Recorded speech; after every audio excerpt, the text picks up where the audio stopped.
എന്നാൽ അധിക മനുഷ്യരും രണ്ട് കാര്യത്തിൽ വഞ്ചിക്കപ്പെട്ടിട്ടുണ്ട്. ഒന്നവന്റെ ആരോഗ്യമുള്ള സമയമാണ്, മറ്റൊന്നവന്റെ ഒടിവ് സമയമാണ്. ഇത് രണ്ടും പ്രിയപ്പെട്ടവരെ ഒരുപോലെ വിലപ്പെട്ടതാണ്, ഒരുപോലെ കനപ്പെട്ടതാണ്. അല്ലാഹുവിനിക്ക് ഇവിടെ സൂര്യന്റെ ആവശ്യമില്ല, ഭൂമിയുടെ ആവശ്യമില്ല, ചന്ദ്രന്റെ ആവശ്യമില്ല, വെള്ളത്തിന്റെ ആവശ്യമില്ല, വായുവിന്റെ ആവശ്യമില്ല. എല്ലാം ആവശ്യമുള്ളത് നമുക്കാണല്ലോ. ഇവിടെ വെള്ളം വേണ്ടത് നമുക്കല്ലേ, വായു വേണ്ടത് നമുക്കല്ലേ, ഇവിടെ ഭൂമി വേണ്ടത് നമുക്കല്ലേ. അല്ലാഹ് എത്ര സംവിധാനങ്ങളാണ് മനുഷ്യരാകുന്ന നമുക്ക് സുഖാസ്വാദനങ്ങളിൽ സന്തോഷത്തിൽ ജീവിക്കാൻ അല്ലാഹ് ഒരുക്കി വെച്ചിട്ടുള്ളത്. വിശുദ്ധ ഖുർആൻ പറഞ്ഞില്ലേ, ഹുവല്ലദീ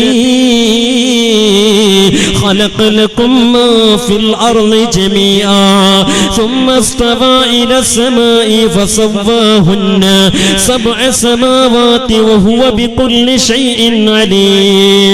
അല്ലാഹു പ്രിയപ്പെട്ടവരെ, നിങ്ങൾക്ക് ഭൂമിയിലുള്ളത് മുഴുവനും സൃഷ്ടിച്ചോ, അല്ലാഹു 7 ആകാശങ്ങളെ സൃഷ്ടിച്ചോ, അങ്ങനെ ഒരുപാട് സംവിധാനങ്ങളെ പടച്ചിറപ്പതാ.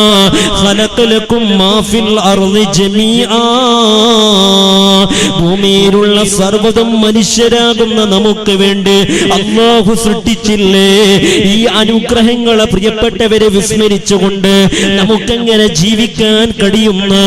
എന്റെ റബ്ബിന്റെ അനുഗ്രഹത്തിലാണല്ലോ ഞാൻ ജീവിച്ചു കൊണ്ടിരിക്കുന്നത്, എന്റെ റബ്ബിന്റെ ഔദാര്യത്തിലാണ് ഞാൻ ജീവിച്ചു കൊണ്ടിരിക്കുന്നത്, എന്റെ റബ്ബിന്റെ കൃപയിലാണ് ജീവിച്ചു കൊണ്ടിരിക്കുന്നത്.